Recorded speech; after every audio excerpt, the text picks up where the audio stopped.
তাই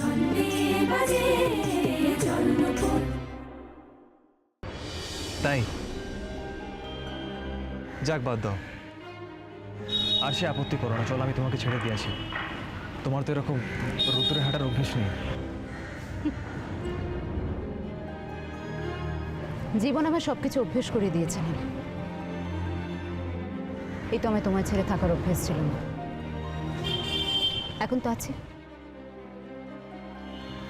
আমাকে তুমি মিস করো না? এইবার মনে হচ্ছে আমার জীবনে সেই মহার্ঘ সময়টা আসবে, যখন নীল আমাকে ফেলে কাজলকে বিয়ে করেছে বলে রিপেন্ট করবে। কিন্তু তার জন্য আমাকে আরো নিরীহ থাকতে হবে, আরো নির্লিপ্ত, আরো উদাসীন, আরো মহৎ দেখাতে হবে। এসব কথা থাক নীল।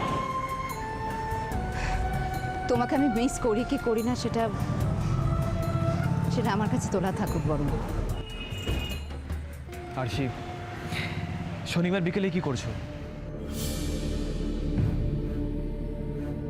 সেরকম ভাবে কিছু না, মানে এখন তো আমার হাতে যে প্রচুর কাজ তাও নয়, মানে এখন শুধু সারাদিন ধরে একটাই চেষ্টা যে একটা সম্মানজনক চাকরি জোগাড় করা, এটাই করছি সারাদিন।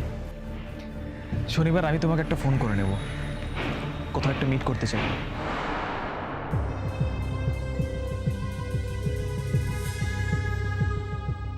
তুমি তুমি আমার সঙ্গে মিট করতে চাও?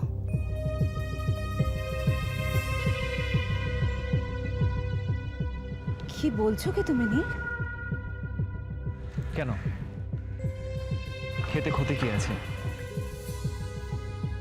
কাজলের তো আজকাল সময় হয় না, যতক্ষণ ফ্রি সময় পায় পড়াশোনা করে, বাড়িতে টিচার চলে আসে। আজকাল তো কাজলের আমার সঙ্গে কথা বলার সময় হয় না। তা কি আর আমি বুঝিনি? তা না হলে কি আর তুমি কাজলকে ফেলে আমার সঙ্গে দেখা করতে চাইতে নীল?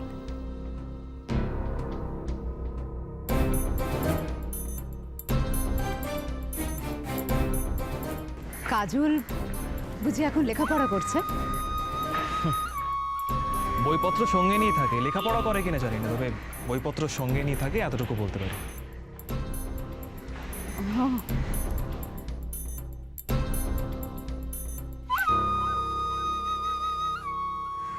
দেখেছো, কথা বলতে বলতে কত দেরি হয়ে গেছে।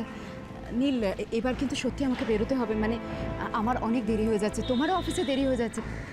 আমি আসি। আরশি, চলে যাবে?